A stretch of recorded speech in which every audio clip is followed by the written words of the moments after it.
Ju-hyuk yang sedang bersantai, puas melihat Meatball yang sudah naik rank. Tapi kelakuan barbarnya tidak berubah sama sekali. Melihat Kosek yang sedang termenung, Ju-hyuk menanyakan apa yang sedang Kosek pikirkan. Gyeon mengira Kosek sedang bete karena Ju-hyuk lebih peduli kepada Meatball sekarang. Kosek menjelaskan kalau dia baik-baik saja karena Ju-hyuk akan lebih aman dengan adanya Meatball yang menjaganya. Ju-hyuk menyisihkan es krim untuk Kosek karena Meatball mulai mengincar es krim yang tersisa. Kosek meminta Ju-hyuk untuk mensumonnya saat tengah malam karena waktunya akan habis sebentar lagi. Ju-hyuk pun menanyakan alasannya. Kosek pun menjelaskan kalau dia ingin menonton pertandingan bola langsung saat tengah malam. Saat Ju-hyuk mengatakan akan pergi ke kantor Awakened, para Summon menawarkan diri untuk pergi menemaninya. Tapi Ju-hyuk menolaknya karena para Summon tidak terdaftar sebagai player.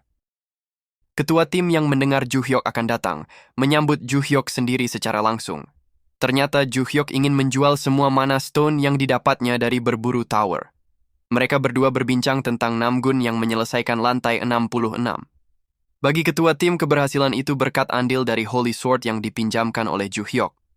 Ketua tim bersikeras untuk memberikan Ju-hyuk penthouse nomor 1, tapi Ju-hyuk tetap menolaknya. Ketua tim juga memberikan Ju-hyuk sebuah informasi terbaru. Player dari Amerika, Gerald Watson akan dijadwalkan mengunjungi Korea dalam beberapa hari. Gerald Watson adalah nama player yang diketahui oleh semua orang. Dia seorang Magic Swordman. Dan saat ini Gerald adalah player dengan level tertinggi di dunia. Ju-hyuk menanyakan apa maksud dari pembicaraan ini. Ketua tim menjelaskan kalau Gerald datang untuk menyewa Holy Sword. Kontraknya bernilai 10 juta dolar per sekali pakai. Kurang lebih 13 miliar jika dikonversikan menjadi won. Ekspresi Ju-hyuk langsung berubah mendengar jumlah uang sebanyak itu. Ketua tim yang mengira Ju-hyuk kurang puas dengan nilainya, mencoba untuk memperbaiki keadaan. Ketua tim menjelaskan kalau ekonomi sedang tidak baik-baik saja bagi Amerika. Tapi dalam negosiasi nantinya, dia akan mencoba bernegosiasi menaikkan nilai dari kontrak itu. Ju-hyuk makin pucat dibuatnya. Ju-hyuk tidak ingin kesepakatan itu gagal dan berakhir tidak mendapatkan uang sama sekali. Ju-hyuk pun langsung menyetujui jumlah kontrak itu kepada ketua tim. Saat Ju-hyuk tiba di rumahnya, dia langsung jatuh berlutut. Ju-hyuk tak menyangka seumur hidupnya akan merasakan jumlah uang sebegitu besarnya. Dengan gembira Ju-hyuk segera masuk dan memasak ramen. Ju-hyuk ingin merayakan dengan makan enak bersama para sumonya nanti. Saat tengah malam Kosek disummon sesuai permintaannya. Ju-hyuk berpesan agar Kosek bersenang-senang sendirian karena dia akan pergi tidur sekarang. Setelah beberapa saat Ju-hyuk tertidur pulas, dan Kosek langsung pergi menghilang menuju gedung tertinggi untuk memantau. Tracking mark milik Kosek tidak mempunyai bentuk fisik. Tidak ada satupun manusia dapat mendeteksinya ataupun menghilangkannya. Sebelumnya Kosek menaruh tracking mark kepada 2 orang yang mencurigakan. Setelah seharian memantau, Kosek menemukan kalau kedua orang itu sedang mengintai di gedung apartemen milik Ju-hyuk. Kosek berniat untuk membereskan masalah itu sebelum berlanjut dan menyusahkan Ju-hyuk. Di suatu tempat bekas tempat pijat, berkumpul sekelompok orang yang merupakan tim elit dari Cina. Mereka sedang memilih target yang akan diculik untuk dibawa ke Cina. Salah satunya ada Ju-hyuk yang menjadi target incaran mereka.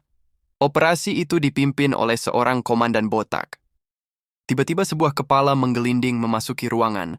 Sontak mereka semua langsung bersiaga. Saat mereka keluar mencari biang keroknya, Kosek dengan santai sudah berada di sebelah komandan botak. Komandan botak langsung mengarahkan pisau ke arah Kosek. Kosek menghentikan pisau itu dengan 2 jari dan mematahkannya. Kosek melemparkan pecahan pisau itu menembus tangan komandan botak. Yang lainnya langsung kembali ke ruangan setelah mendengar teriakan komandan botak. Mereka pun menggunakan senjata api untuk menyerang Kosek. Sambil menghindar dengan santai, Kosek berkata, "Kalian tidak perlu terburu-buru. Kalian semua akan mati hari ini karena kalian berurusan dengan orang yang salah." Bahkan dengan senjata api, mereka tetap tidak dapat melukai Kosek. Dengan perbedaan kekuatan yang besar, terjadilah pembantaian sepihak. Komandan botak tak menyangka seluruh anak buahnya diperlakukan bagaikan anak kecil tanpa bisa melawan. Kekuatan semacam itu hanya terlihat di dalam tower saja. Komandan botak penasaran bagaimana cara menggunakan kekuatan di luar tower. Dalam sekejap semua anak buahnya dikalahkan dan menyisakan Komandan Botak seorang diri. Kosek menghampiri Komandan Botak dan berkata, "Minta maaflah, dan ia akan membiarkan kamu hidup." Saat Komandan Botak akan meminta maaf, Kosek langsung menusuk kepala Komandan Botak. Sedari awal Kosek memang tidak akan memaafkan mereka semua. Setelah memberi pita kepala Komandan Botak, Kosek pergi dengan santai. Tapi Kosek kembali lagi dengan panik. Dia tidak ingin kejadian ini diketahui Juhyok, dan dia juga tidak ingin merelakan ciri khas yang sudah dibuat seumur hidupnya. Kosek takut kalau ketahuan lagi, Juhyok akan mendepaknya dari tim jika tidak menurut. Keesokan harinya Juhyok mensummon Kosek kembali dan mempertanyakan mengapa snack yang disiapkan tidak disentuh sama sekali. Kosek beralasan kalau pertandingannya terlalu seru, sehingga dia jadi fokus menonton saja. Juhyok pun pergi menantang lantai ke-35. Sesampainya di sana, Juhyok memerintahkan Gion untuk mempersiapkan buff. Badan Meatball membesar dan maju untuk menarik agro. Tapi Kosek malah maju duluan meninggalkan formasi. Kosek takut kalau Meatball akan mencuri perhatian lagi di lantai ini. Jadi dia berinisiatif menunjukkan perbedaan kelas di antara mereka. Melihat kelakuan Kosek yang berbeda, membuat Juhyok bertanya-tanya. Melihat Meatball dan Kosek yang menggila, Juhyok tidak ingin ketinggalan sebelum semua monsternya habis. Memang pada dasarnya Juhyok adalah seorang pengecut. Dia hanya mengincar monster yang paling lemah. Bos Minotaur meraung dengan kencang, membuat Juhyok sedikit ketakutan. Meatball menabrak bos Minotaur itu dari samping, mementalkannya jauh ke angkasa. Kosek pun depresi karena gagal membuktikan kemampuannya dengan mengalahkan bos Minotaur. Lantai ke-35 diselesaikan dengan rank S++ dan Juhyok mendapatkan Platinum Badge. Berita tentang pembantaian sebuah kelompok dan bocornya data player membuat ketua tim dan wakilnya menuju TKP. Saat ketua tim melihat-lihat, dia terkejut menemukan informasi Juhyok ada di sana. Ketua tim langsung memerintahkan rapat darurat bagi semua personel asosiasi. Akhirnya Juhyok mengumpulkan 35 Platinum Badge. Kosek menyarankan agar menggunakan air purifier dari dispenser untuk jampe-jampe. Gion memberitahu Juhyok kalau air dispenser bukan air yang suci. Jika Juhyok berdoa menggunakan itu, malah akan membawa nasib buruk. Tapi Juhyok tahu dalam hati, air dispenser itulah yang membuatnya mendapatkan Gion dalam random summon. Juhyok langsung menggunakan Platinum Badge-nya dan mendapatkan 2 item.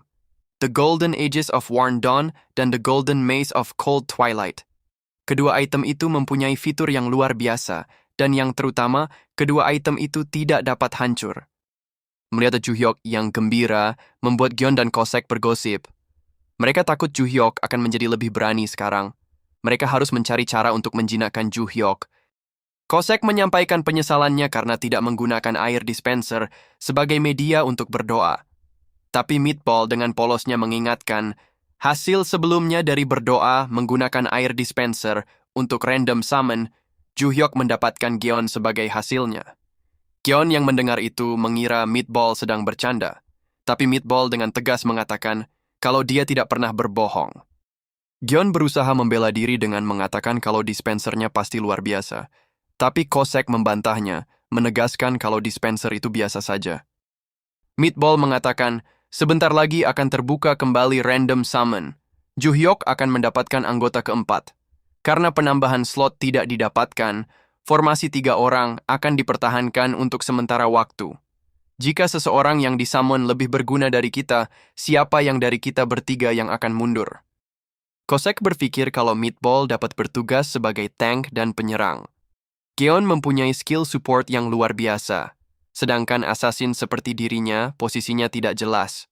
Jika situasi seperti itu terjadi, sudah jelas kalau dirinya yang akan disingkirkan. Jangan lupa untuk subscribe, komen, like, dan share-nya ya teman-teman, supaya tidak ketinggalan konten menarik Mimin selanjutnya. Thank you.